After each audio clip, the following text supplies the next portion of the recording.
Hey, what is up YouTube? Andrew Rooney here. I'm a full-time drummer and drum teacher here in Auckland, New Zealand. And if you are a subscriber of my channel, you will know that I did a live stream just the other day, right after the passing of Charlie Watts, legendary Rolling Stones drummer, of course. And today I thought I would have a go at doing a reaction on one of his videos. You know, I'm the first to admit, and I said this on the live stream, I'm a casual Rolling Stones fan. The double album, a Rolled Gold, I believe it was, classic, and played a bunch of their songs, including this one, Jumpin' Jack Flash, at various covers gigs over the years. This one really cranks. This is a really good pick if you're looking for a Stones song for a cover set. But anyway, RIP Charlie Watts, and let's check out the man in action, the legend Charlie Watts. Let's hit it.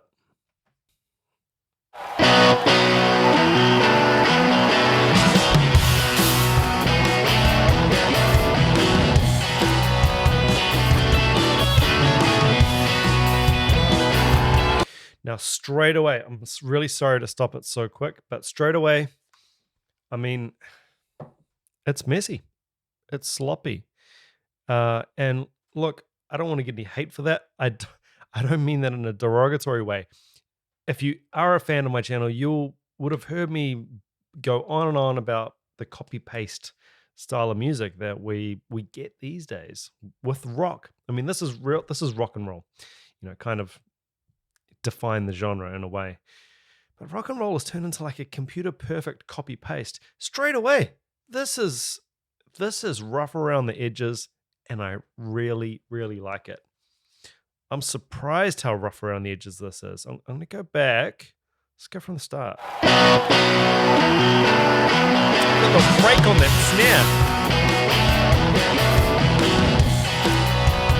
snare. Look, I always put the original video link in the description of my videos because, you know, I'm going to be stopping this a lot. There is a lot to look at here. You know what? That is another thing. Legacy of bands. If there is a lot to digest and if things are human and changing and messy, it makes it re-listenable. The rake on his snare, real jazz style, for the snare to be angled away from him and playing traditional grip in the left hand. So real quick, traditional grip is matched on the right side, on your right hand, traditional on the left. And we could get into all that. I'll talk a little bit more about that later. For now, let's just keep it going, and there is just so much to enjoy here. I was born in a crossfire hurricane. In a house, I'm the man in the driving rain. Oh my gosh. So straight away, as I say, casual Rolling Stones fan. I've never seen them live. I don't think I've watched any live footage of him. You know, just analyzed drum parts of his and transcribed various Rolling Stones songs for students and myself for gigs. One thing that's really standing out for me here is he's not playing his hi-hat on the backbeats. Let's go back again.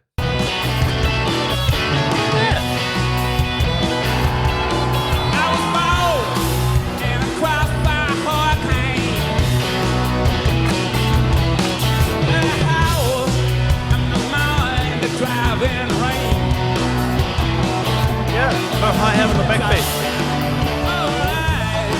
backbeat. So with an eighth note rock beat, you're typically playing 1, 2, 3, 4, and your hi-hats are hitting every hit. So they're going to land with the snare, 1, 2 on the 2, 1, 2, 3, 4, and on the 4. He's not doing that. He's actually playing off the hi-hat on the backbeat. So he's going 1, 2, 3, 4, 1, 2, leaving space, air. Got a drummer who's got air in his playing. Ah. You son of a bitch. Man.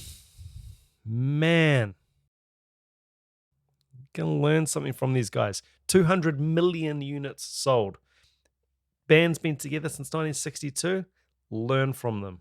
Now,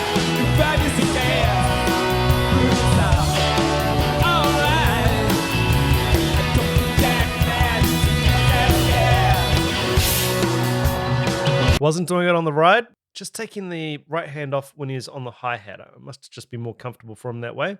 But yeah, he was playing solid 8s on the ride there.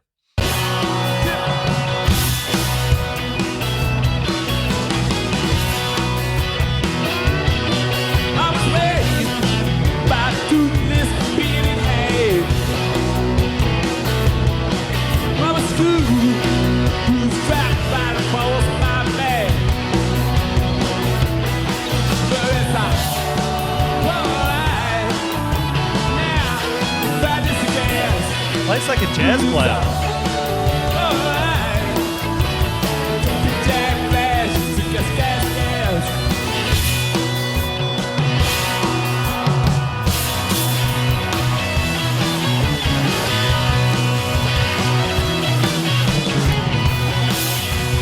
I don't know a heck of a lot about his cymbals and his general drum setup. It's very traditional. I bet he hasn't changed it ever. His cymbal sizes are quite small, you know, compared to like a modern player. This is jazz. This is jazz in a rock scenario. And he plays like that. You can tell. I don't know a huge amount about Charlie Watts other than, you know, casual fan, as I say. I bet his background is, I bet he's all over jazz. He'll be all about the jazz. And you can hear it. There's air in his playing. He's not steamrolling the band. And really interesting how he was watching the vocalist. He was watching Mick Jagger like a hawk. You know, he's not drum head drummer guy. He's not there to play the drums. He's there to play music. Surprisingly scratches.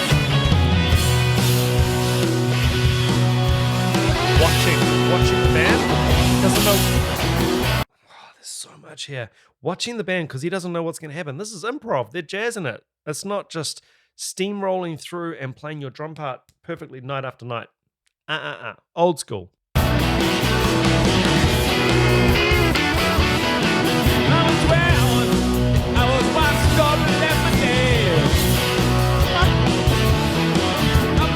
Unconventional.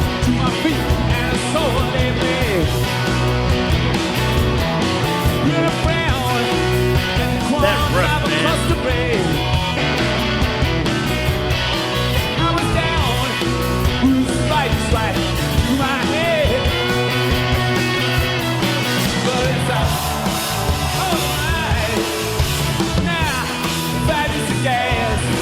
But it's alright. I don't pretend that gas. So good. Come on. No rules here. You're just playing music.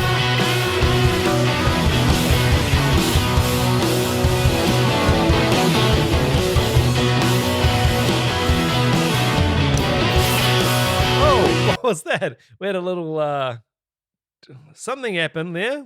I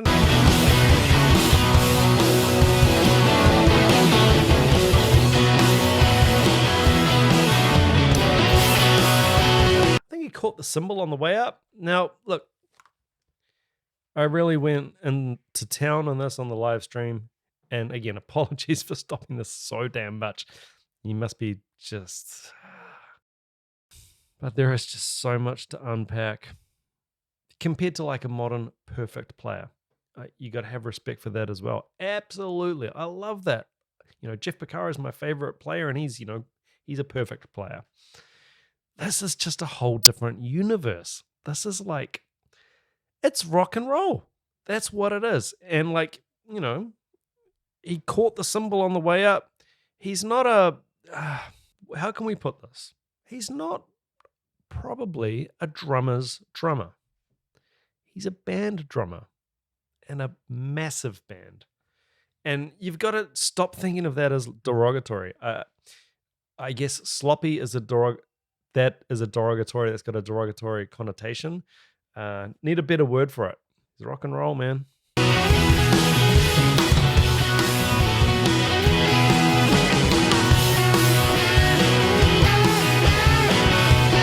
I love this.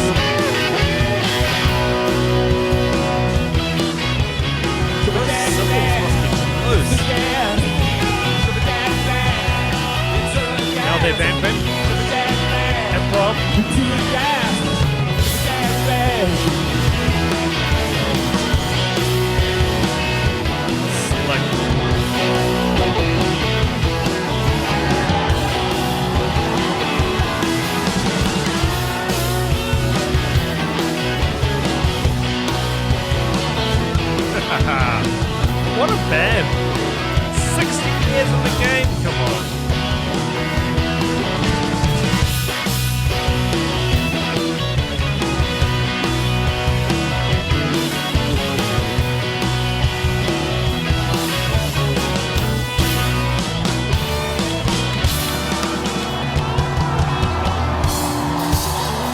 trash can ending there.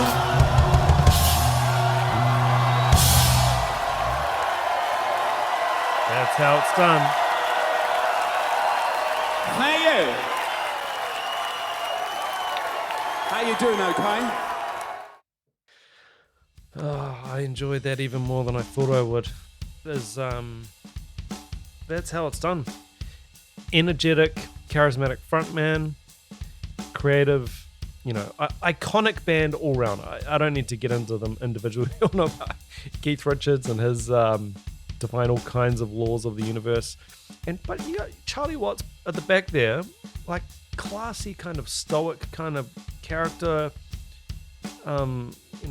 Right down to the traditional grip. He's just classy. Oh, I was going to come back to traditional grip. So supposedly, I've never really done much in drumming, but supposedly the traditional grip, goes all the way back to that when drummers used to have the snare, strapped around and on the side, and to actually hit it straight on with the left hand, you couldn't do it in a matched grip.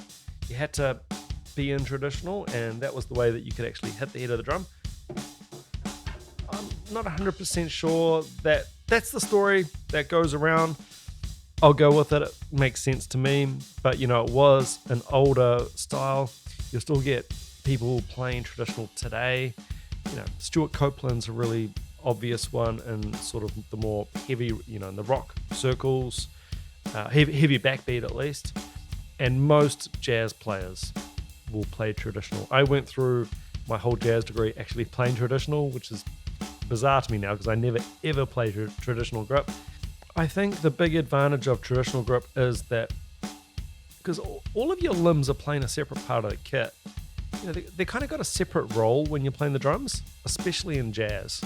You want four-way independence and coordination, and I don't know, making your left feel different, having your palm under the stick instead of on top of it, makes it a little bit lighter. You get you can access a little bit more texture and weight on the stick. But don't be fooled into thinking traditional is weak or light. Check out Stuart Copeland again. I mean, you can absolutely whack a traditional grip, left hand in that grip.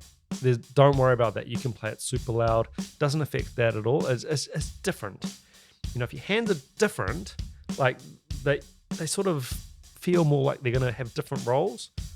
Often in rock drumming, you want your hands to be like clubs, like ooh, ooh, ooh, which is really good for some things, not good for others. Either way, it doesn't really matter. I mean, as a teacher, I always come back to these things and I get asked technique questions every week. And my answer is probably really boring and unsatisfying. It's always like, don't worry about it. Should I play heel up, heel down? I don't know. What's more comfortable for you? I'm not you. I haven't got your foot. I haven't got your leg. I haven't been playing for as long as you. What music are you trying to play? Don't even worry about it. Just play. I'm a huge believer in if you just play, your body will figure out the technique. Anyway, going off on this big rant. Charlie Watts, if you really want to hear me go off, I think it was a 30-minute live stream. I did read out a few comments and stuff, but it was basically me just going off about Charlie Watts and the Stones and reminiscing about older styles of drumming and how music used to be recorded and other things and compared to modern day. And I don't want you to think I think one's better or worse. It's just different.